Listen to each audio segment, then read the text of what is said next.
সহিহ বুখারীর 2311 নম্বর হাদিসের ভিতরে এই আয়াতুল কুরসির ফজিলত সম্পর্কে বর্ণনা করা হয়েছে। চমৎকার একটি ঘটনা এসেছে। আবু হুরায়রা রাদিয়াল্লাহু তাআলা আনহু বলেন, একবার মদিনাতে রমজান মাসে অনেক যাকাতের মাল উদ্ধার করা হয়েছে, যাকাতের মাল কালেকশন করা হয়েছে। খেজুর, আটা, এরকম যত খাবার সেই মালগুলো একত্রিত করা হয়েছে। একত্রিত মালগুলো বাইতুল মাল, অর্থাৎ তৎকালীন সময়ে রাষ্ট্রীয় কোষাগারকে বলা হতো বাইতুল মাল, যেখান থেকে খাবারগুলো সংগ্রহ করে, অর্থগুলো সংগ্রহ করে অসহায় দুস্থ গরিব মানুষের মধ্যে বিলিয়ে দেওয়া হতো। সেই জায়গাটার নাম কি? রাষ্ট্রীয় কোষাগারকে বলা হয় কি? বাইতুল মাল। বাইতুল মালে এই সম্পদগুলো, খাবারগুলো জমা হয়ে গেল। নবীজি সাল্লাল্লাহু আলাইহি ওয়াসাল্লাম আবু হুরায়রা রাদিয়াল্লাহু তাআলা আনহুকে দায়িত্ব দিলেন এই মালগুলো পাহারা দেওয়ার জন্যে। আবু হুরায়রা রাদিয়াল্লাহু তাআলা আনহু এই বাইতুল মালের মালগুলো, গরিব অসহায় মিসকিনদের মালগুলো পাহারা দেওয়ার জন্য প্রস্তুত হলেন।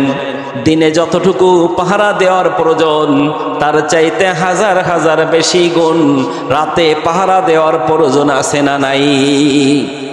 আমরা যারা আছি, আমরা বাড়ি কি দিনের বেলা পাহারা দিই? আমরা দিনের বেলায় দরজা খোলা রাখি, কোনো অসুবিধা হয় না, কিন্তু রাত্রে যখন ঘুমাইতে যাই তখন কি করি? গেটে তালা দিই, দরজায় লক করি। এরপরে ঘরের ভিতরে আরেকটা গেট আছে, সেখানেও কি লক করি, তালা দিই। কিসের কারণে? সেফ থাকার কারণে। কারণ রাতের বেলায় চুরি হওয়ার সম্ভাবনা বেশি থাকে। কথা বলেন ঠিক কিনা? আবু হুরায়রা রাদিয়াল্লাহু তাআলা আনহু রাতে ওই মাল পাহারা দেওয়ার জন্য প্রস্তুত হয়ে গেল। দাঁড়িয়ে দাঁড়িয়ে পাহারা দিচ্ছে। হঠাৎ করে চিন্তা করলো, যেহেতু পাহারাই দিই তাহলে এই ফাঁকে নামাজটা আদায় করে নিই। সাহাবারা তাহাজ্জুদ নামাজে খুব আন্তরিকতা ছিলেন, তাহাজ্জুদ নামাজ ছাড়তেন না।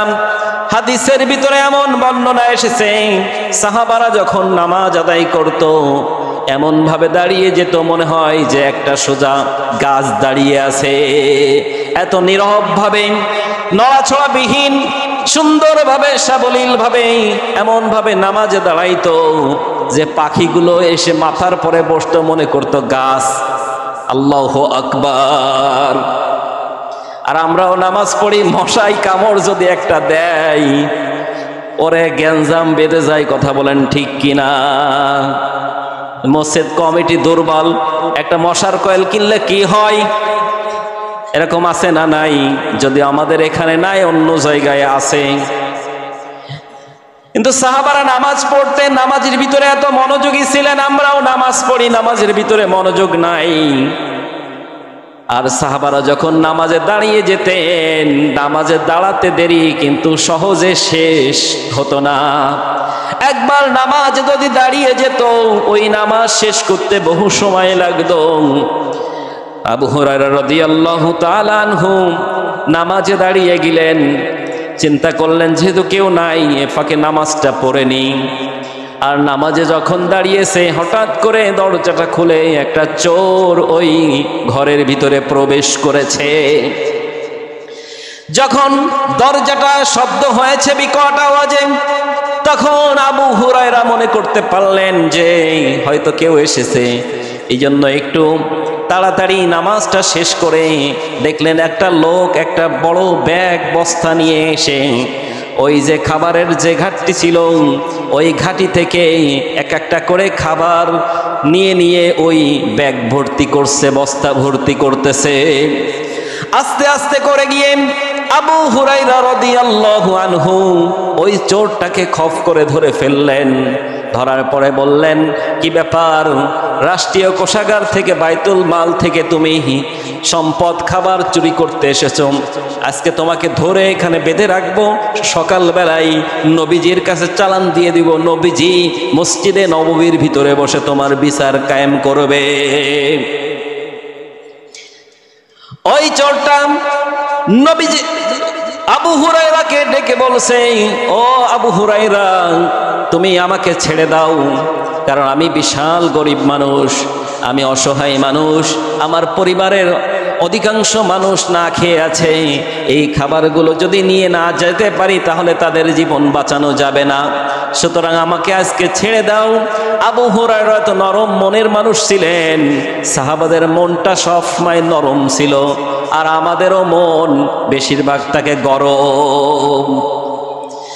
সাহাবাদের মনটা অত্যন্ত নরম মনের ছিল, মুলায়েম মতো তাদের হৃদয়টা ছিল। যখন কাকুতি মিনতি এই চোরটা করেছে, বারবার কাকুতি মিনতি করার পরে আবু হুরায়রা রাদিয়াল্লাহু তাআলা আনহু হৃদয়ের ভিতরে মায়া জেগে উঠেছে। আবু হুরায়রা রাদিয়াল্লাহু তাআলা আনহু চোরটাকে ছেড়ে দিলেন। সকালবেলায় ফজরের আজান হয়ে গেল, আবু হুরায়রা মসজিদে চলে গেল, নবীজি নামাজ পড়ালেন। নামাজ পড়ানোর পরে আবু হুরায়রাকে ডেকে বলছে, ও আবু হুরায়রা, কি ব্যাপার, রাত্রে যে চোরটা ধরলে সেই চোরটাকে কি করলে? অথচ যখন চোরটা ধরেছে তখন একমাত্র আবু হুরায়রা আর ওই চোর ছাড়া আর কেউ জানে না। তাহলে নবীজি জানলো কে, কিভাবে? নিশ্চয়ই কে জানিয়েছে? নবীজিকে আল্লাহ তাআলা জানিয়ে দিয়েছেন। আবু হুরায়রা মনে করলেন নবীজি যেহেতু জেনে গিয়েছেন, নিশ্চয় আল্লাহ তাআলা নবীকে জানিয়ে দিয়েছেন। তখন নবীজিকে ডেকে বলছে, ওগো আল্লাহর নবী, ওই চোরটাকে ছেড়ে দিয়েছি। ওই চোরটা ছিল অত্যন্ত অসহায়, গরিব, সংসার চলে না, পরিবারের অনেকে না খেয়ে আছে, এই জন্য বারবার কাকুতি মিনতি করার কারণে আমি ছেড়ে দিয়েছি। তখন নবীজি ডাক দিয়ে বলছে, ইন্নাহু কদ কাযাবা ওয়াসায়াউদ, যে ব্যক্তি তোমার কাছে এই কাকুতি মিনতি করেছে, বিভিন্ন কথাগুলো বলেছে, নিশ্চয় চূড়ান্ত পর্যায়ে একজন মিথ্যাবাদী। সেই লোকটা একজন চূড়ান্ত পর্যায়ের মিথ্যাবাদী, তোমাকে মিথ্যে কথা বলেছে। দেখো, ওয়াসায়াউদ, ওই চোরটা কিন্তু আজকে রাতেও আবার চুরি করার জন্য বাইতুল মালে আসবে। তখন আবু হুরায়রা ডেকে বলল, গো আল্লাহর নবী, কালকে মিথ্যা কথা বলে পার পেয়ে গিয়েছে, কিন্তু আজকে আর পার পাবে না। আজকে আসার সঙ্গে সঙ্গে আমি ধরে ফেলবো এবং আগামীকাল সকালে আপনার এই দরবারে নিয়ে আসবো, আপনি বিচার ফয়সালা করবেন। আবু হুরায়রা রাদিয়াল্লাহু তাআলা আনহু রাতের বেলায় বসে আছেন, চোর আসে না, চোর আসে না, চোর আত্মগোপনে আছেন। চিন্তা করছে যখন আবু হুরায়রা নামাজে দাঁড়িয়ে যাবে তখন আস্তে করে ঢুকে পড়ব। রাত গভীর হয়ে গেল, আবু হুরায়রা রাদিয়াল্লাহু তাআলা আনহু নামাজে দাঁড়িয়ে গেলেন। নামাজে যাওয়ার পরে কিছুক্ষণ পরে বুঝতে পারলেন যে চোর প্রবেশ করেছে। সংক্ষেপে নামাজ শেষ করে চোরটাকে আস্তে করে ধরে ফেললেন। ধরার পরে চোরটা বিশাল কাকুতি মিনতি করতেছে, বলতেছে যে, আবু হুরায়রা, তুমি আজকে আমাকে ছেড়ে দাও। আবু হুরায়রা ডেকে বলছে, গতকালকে মিথ্যা কথা বলে পার পেয়ে গেছো, কিন্তু আজকে পার পাওয়ার কোনো সুযোগ নাই। তোমাকে ছেড়ে দিয়ে নবীজির কাছে আমি বেইজ্জতি হয়েছি, আজকে তোমাকে কোনোভাবে ছাড়বো না। এরপর ওই চোরটা ডেকে বলছে, আবু হুরায়রা, আমি আজকে এমন পর্যায়ের অপরাধ করে ফেলেছি, এমন পর্যায়ের চুরি করেছি, যে চুরি করার কারণে নবীজি কিন্তু কালকে সকালবেলায় বিচার যখন করবে আমার দুই হাতটা কেটে ফেলবে। আর আমার হাতটা যদি কেটে ফেলে তাহলে আমার পরিবার অসহায় হয়ে পড়বে, আমার পরিবার ক্ষতিগ্রস্ত হয়ে যাবে। এই জন্য মেহেরবানি করে তুমি আজকে আমাকে ক্ষমা করে দাও। আমি এই যে কান ধরে তওবা করে যাচ্ছি, আর জীবনে কোনোদিন চুরি করব না। আমার ভাইয়েরা, বন্ধুগণ, এখানে চোর যদি চুরি করে ইসলামের আইন কি? হাত কেটে দিতে হবে। ওয়াসারিকু ওয়াসারিকাতু ফাকতাউ আইদিয়াহুমা জাযাআম বিমা কাসাবা নাকালাম মিনাল্লাহ। কোন চোর, সেটা নারী হোক আর পুরুষ হোক, যদি চুরি করার পরে ধরা পড়ে আর সাক্ষী প্রমাণিত হয়ে যায়, তাহলে অবশ্যই তার কি করতে হবে? হাত কেটে দিতে হবে। কিন্তু সেই চোরটা হওয়া লাগবে অভাবের চোর, স্বভাবের চোর নয়, ঠিক কিনা? অভাবে যদি কেউ চুরি করে তৎকালীন সময়ে তাকে অভাব মিটিয়ে দেওয়া হতো, এবং স্বভাবে যদি কেউ চুরি করত তাহলে তার হাত কাটা যেত। এই যে আমরা একটা বর্বর আইন বলি না, এটা কি বলি? বর্বর একটা আইন বলি না? আল্লাহর নবীর জীবদ্দশায় এই চোর চুরি করার কারণে একবার হাত কাটা পড়েছে। কয়বার হাত কাটা পড়েছে? একবার হাত কাটা পড়েছে। এই একবার হাত কাটাতেই মানুষ এত লজ্জা পেয়েছে যে না, আমি চুরি করার পরে যখন আমার হাত থাকবে না, সারা জীবন আমাকে চোর চোর বলে মানুষ একটা আখ্যা দিয়ে যাবে। এই সেই লজ্জায় পড়ে অনেকে আর চুরি করি নাই। ইতিহাস ঘুটলে পাওয়া যায় যে একবার চোরের হাত কাটা পড়েছে। এ দেখেন, যদি দিন ইসলাম কায়েম হয়ে যায়, যখন সম্পূর্ণ বিধিবিধান চালু হয়ে যাবে, তখন এই যে যারা বিড়ি খান, সিম্পল বোঝানোর জন্য, যারা বিড়ি খায়, আপনি যখন মসজিদে আসেন, মসজিদে এসে কি বিড়ি খান? বলেন, খান না কেন?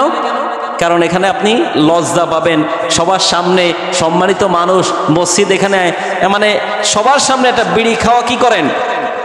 লজ্জা পায় না? অনেকেই ইমাম সাহেব সামনে আসতেছে, লজ্জাতে কি করে? অনেক সময় 10 টাকা, 15 টাকা, 20 টাকা দামের সিগারেটটাও মাটিতে ফেলে দেয়। দেয় কি দেয় না? কিসের কারণে? লজ্জার কারণে। যখন দেখবেন সবাই ইসলামের আইন কানুন মানতেছে, ইসলামী অনুশাসন মানতেছে, তখন আপনি লজ্জায় অন্যায় কাজ ছেড়ে দেবেন, তখন আর আপনার হাত কাটা লাগবে না, ইনশাআল্লাহ। কথা কি বুঝেছেন? এজন্য চোর যখন চুরি করবেন, যদি অভাবের চোর হয় তাকে অভাব মিটিয়ে দিতে হবে। আর যারা কলমের খোসা দিয়ে স্বভাবে কোটি কোটি টাকা চুরি করে এ দেশকে ফতুর বানিয়ে, ফকির বানিয়ে বিদেশে পাচার করে, এদের ধরে ধরে এক একটা হাত কেটে দিতে হবে। কথা বলেন ঠিক কিনা? আমার ভাইয়েরা, বন্ধুগণ, দ্বিতীয় দিন ধরলাম। ধরার পরে আবু হুরায়রা মনটা নরম, আজকেও ছেড়ে দিলেন।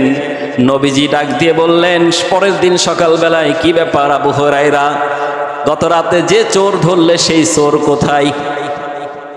আবু হুরায়রা ডেকে বলছে, ওগো আল্লাহর নবী এমন ভাবে আমার কাছে তওবা করেছে আর জীবনে চুরি করবে না। বারবার অনুনয় বিনয় করার কারণে, অনুতপ্ত হওয়ার কারণে, অনুশোচনা করার কারণে আমি আজকেও ছেড়ে দিয়েছি। নবীজি বললেন, ইন্নাহু কদ কাযাবা ওয়াসায়াউদ, নিশ্চয় সে চূড়ান্ত পর্যায়ের মিথ্যাবাদী, আজকেও সে তোমাকে মিথ্যা কথা বলে ধোঁকা দিয়ে চলে গেল। কিন্তু দেখবা ওই লোকটা ওয়াসায়াউদ, আগামীকাল অর্থাৎ আজকে আবার কিন্তু ওই চোর আসবে। যেই কথা সেই কাজ। গভীর রাত আবু হুরায়রা যখন নামাজে দাঁড়িয়ে গেল, নামাজে দাঁড়িয়ে যাওয়ার পরে চোর ঠিক সময় মতো চলে আসলো। আসার পরে আবু হুরায়রা চোরটাকে ধরল। ধরার পরে এবার আবু হুরায়রা চোরটাকে বলছে, আজকে তোমার ক্ষমা নাই চান্দু। দুইবার মিথ্যা কথা বলে পার পেয়ে গিয়েছো, আজকে কোনোভাবেই ছাড় হবে না। আমি রাসূল সাল্লাল্লাহু আলাইহি ওয়াসাল্লামের সামনে বেইজ্জতি হয়েছি, আজকে কোনো প্রকার তোমাকে ছাড়বো না, আজকে ধরে বেঁধে রাখবো, সকালবেলায় নবীজি বিচার ফয়সালা করবেন।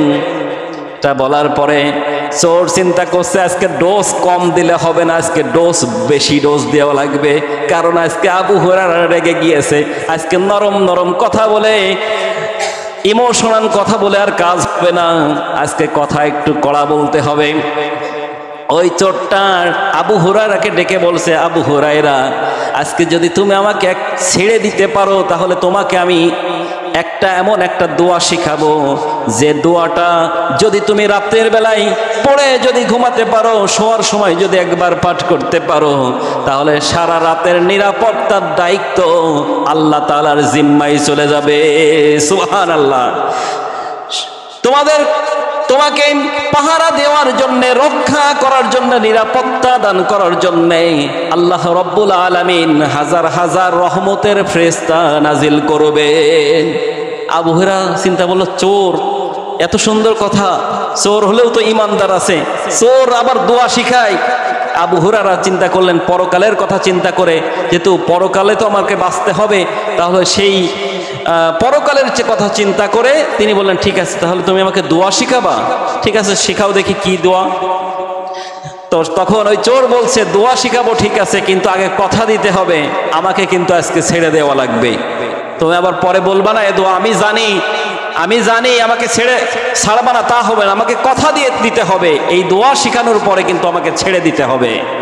আবু হুরায়রা বলল ঠিক আছে যাও। দোয়া শেখালো, আবু হুরায়রা ওই চোরটাকে ছেড়ে দিল। পরের দিন সকাল রসুলের কাছে, রসুল জিজ্ঞেস করেছে কি ব্যাপার আবু হুরায়রা, চোর কই? আবু হুরায়রা ডেকে বলছে আমাকে আল্লাহর নবী আমাকে দোয়া শিখানোর কারণে আমি ছেড়ে দিছি, আমাকে কোরআন শিখানোর কারণে আমি ছেড়ে দিছি। আবু হুরায়রা রাদিয়াল্লাহু তাআলা আনহুর বিশ্বাস হচ্ছে না কি দোয়া শিখালাম। আল্লাহর নবীকে ডেকে বলল আল্লাহর নবী এই চোর তো আমাকে এই দোয়াটা শেখালো, আসলে কি এই দোয়া কি সঠিক আছে কিনা? তখন নবী সাল্লাল্লাহু আলাইহি ওয়াসাল্লাম ডেকে বললেন ইন্নাহু ক্বাদ সাদাকাকা ওয়া হুয়া কাযীম। আল্লাহু আকবার। নবীজি ডাক দিয়ে বললেন আবু হুরায়রা এই লোকটা জীবনে একটা সত্য কথা বলল, আর যে কথাটা তোমাকে বলেছে, যে দোয়াটা তোমাকে শিখিয়েছে 100 সত্য দোয়া, কিন্তু ওয়াহুয়া কাজিম এই কথাটা সত্য বলেছে, আর ওই লোকটার যা বলে তাই হচ্ছে মিথ্যা কথা বলে। তাহলে একটা চোর কি শিখাই দিল? আয়াতুল কুরসি। আবু হুরায়রা ডেকে বলল আবু হুরায়রা তুমি যে লোকটাকে তিন দিন ধরলে এই লোকটাকে তুমি চেনো? আবু হুরায়রা ডেকে বলছে ওগো আল্লাহর নবী জীবনে কোনোদিন তো মদিনায় এই লোকটাকে দেখি নাই, হঠাৎ করে নতুন চেহারার মানুষ। তখন নবীজি বললেন কিভাবে চিনবা? আসলে ওটা তো ইবলিস শয়তান। ইবলিস শয়তানও বেঁচে যাওয়ার জন্য কোরআন পর্যন্ত শিখায় দেয়। কথা বলেন ঠিক কিনা? এই জন্য আমার ভাইরা বন্ধুগণ, যদি রাত্রে ঘুমানোর সময় যদি আমরা আয়াতুল কুরসি যদি পাঠ করে ঘুমাতে পারি, তাহলে সারা রাতের নিরাপত্তার দায়িত্ব নিয়ে নিবেন একজন, যিনি তিনি কে?